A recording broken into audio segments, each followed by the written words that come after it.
আমাদেরকে বলতে হবে হাসিনা ভালো ছিল, কারণ আমরা সরকারকে সবকিছু লিখে দেই নাই। সরকার যদি তার সচিবালয়কে সুরক্ষা দিতে না পারে, তারা কিভাবে দেশকে সুরক্ষা দেবে? আপনারা একটু নিজেদের চেহারাটা আয়নায় দেখেন। এই জবাব রাজনৈতিক দলকে সরকারের কাছে চাইতে হবে যে গত 11 মাসে এই সরকারের দ্বারা যে কাঙ্ক্ষিত পরিবর্তন আমরা প্রত্যাশা করেছিলাম, সেই রকমের উল্লেখযোগ্য কোনো পরিবর্তন হয় নাই। আপনি যদি ধরেন যে সবচেয়ে শেখ হাসিনার এই ফ্যাসিবাদী শাসন ব্যবস্থা টিকিয়ে রাখার ক্ষেত্রে যারা লাঠিয়াল বাহিনীর ভূমিকায় অবতীর্ণ ছিল, প্রশাসন, বিশেষ করে পুলিশ প্রশাসন, সেই পুলিশ প্রশাসনের সংস্কার গত 11 মাসে কি হয়েছে বলেন আপনারা? কি হয়েছে? কিছুই হয় নাই। বরঞ্চ পুলিশ আগের মতোই কিন্তু আসামি জামিনে, গ্রেপ্তারে, ব্যবসা বাণিজ্য, মামলা বাণিজ্য করছে। পুলিশের সাথে রাজনৈতিক দলের নেতা কর্মীরাও যুক্ত হয়েছে। জুলাইয়ের স্পিরিটকে আমরা ধারণ করি। জুলাই আমাদের আবেগের জায়গা, জুলাই আমাদের অস্তিত্বের জায়গা। কিন্তু এই জুলাইকে নিয়েও কিভাবে ব্যবসা করা হচ্ছে দেখেছেন না? জুলাই যোদ্ধা অনেকে ভুয়া তালিকায় নাম উঠিয়েছে। যারা হত্যাকাণ্ডের শিকার হয়েছে তার স্বজন জানে না, পরিবার জানে না, তাদের নামে মামলা হয়েছে এবং মামলাগুলো একেবারে পাইকারি দরে আসামি করা হয়েছে। যদি এর আমরা প্রতিবাদ জানিয়েছিলাম বা আমরা বারবার বলেছিলাম যে এইভাবে ঢালাও ভাবে যেন মামলা আপনার বাণিজ্য মানে মানুষকে হয়রানি করা না হয়। সরকারের পক্ষ থেকে এই বিষয়ে একটা নির্দেশনা ছিল, বিশেষ করে স্বরাষ্ট্র উপদেষ্টা এবং আইজিপি। এটা ভালো দিক যে তারাও বলছেন যে এই মামলার গ্রেপ্তারের ক্ষেত্রে একটু যাচাই বাছাই ন্যূনতম যে করে। কিন্তু এটা করতে গিয়ে আবার প্রকৃত যারা কালপ্রিট, যারা অপরাধী, তাদেরকে আবার পয়সার বিনিময়ে যেন তারা পার পেয়ে না যায়। কারণ আমরা দেখতে পাচ্ছি এই জুলাই গণঅভ্যুত্থানের এই গত 16 বছরের ফ্যাসিবাদের সহযোগী ছিল।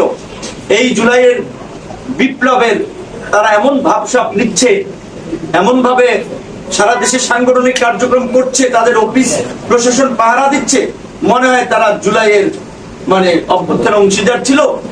মনে হয় যে তারা আপনার এটার নায়ক ছিল। যে জাতীয় পার্টি আপনারা জানেন, সেই জাতীয় পার্টির কোন নেতাদেরকে গ্রেপ্তার করা হচ্ছে না, বরঞ্চ তারা press club, reporters unity, engineering institute, Rangpur, Dhaka বিভিন্ন জায়গায় সভা সমাবেশ করছে। এমনকি যেই এসালমের লুটপাটের অভিযোগে তাদের অনেকগুলো অ্যাকাউন্ট বন্ধ করা হয়েছে, অ্যাকাউন্ট ফ্রিজ করা হয়েছে, সেই এসালমের বিল্ডিং এ কিন্তু জাতীয় পার্টি অফিস করে। যে কাকরাইলের যে অফিস, এইটা কিন্তু জাতীয় পার্টির অফিস না, আপনারা নাকি জানেন কিনা দেন, এটা এই এসালমের অফিস।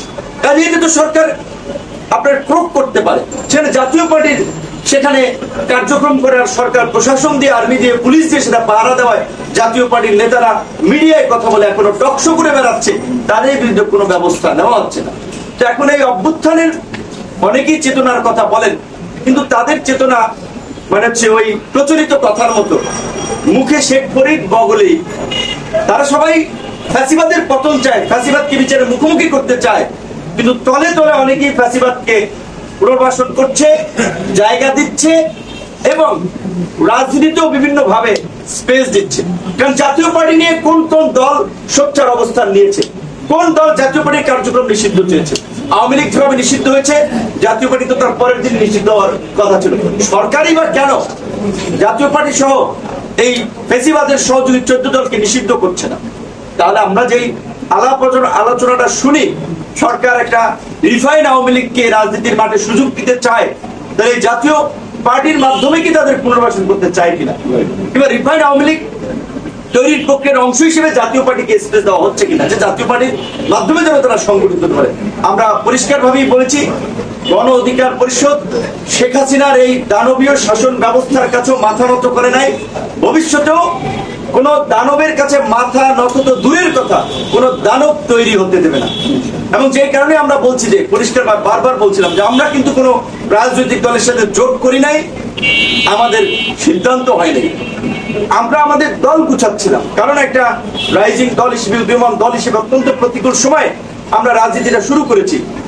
আমরা জানেন যে আপনারা সারা দেশে সভা সমাবেশ করে বেড়াচ্ছি, হয়তো আমাদের রাষ্ট্রীয় পৃষ্ঠপোষকতা নাই, আমাদের দল থেকে কেউ তথ্য উপদেষ্টা নাই, আমাদের দল থেকে এলজিডি উপদেষ্টা নাই, আমাদের দল থেকে প্রধান উপদেষ্টার বিশেষ সহকারী নাই, মোদ্দা কথা আমাদের দলের কেউ সরকারেও নাই। যেই কারণে হয়তো ব্যবসায়ীরা আমাদের পৃষ্ঠপোষকতা করতেছে না, কিংবা ব্যবসায়ী মাফিয়াদের মধ্যে যারা গণমাধ্যমে নিয়ন্ত্রণ করছে ওইভাবে আমাদের কাভারেজ দিচ্ছে না, কিংবা সরকারের নির্দেশনা নাই যে আমাদের কাভারেজ দেওয়ার, কিংবা আমাদের নিয়ে কেউ লিখছে না যে এদের কার্যক্রমকে একটু ফুটিয়ে তোলা দরকার। যেই কারণে আমরা বলছি, সরকারকে জিজ্ঞাসা করছে, আপনারা শুনেছেন যে সরকার একটা অভ্যুত্থানের সরকার, যার মূল ভিত্তি ছিল জনগণ এবং রাজনৈতিক দল।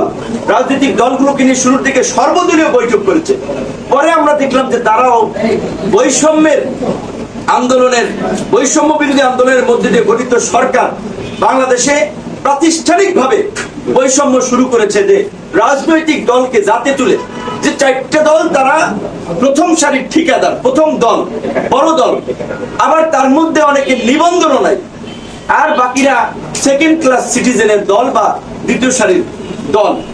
এটা নিয়ে পরিষ্কারভাবেই আমরা গতকালকে প্রধান উপদেষ্টার মিটিং এ আপনারা দেখছেন, আমরা প্রতিবাদ জানিয়েছিলাম, অন্য সব দল জানিয়েছে।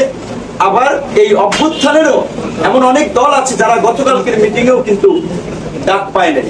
তো আমরা সরকারকে পরিষ্কারভাবেই বলেছি, এই সমস্ত বৈষম্যমূলক আচরণ আপনাদেরকে বন্ধ করতে হবে।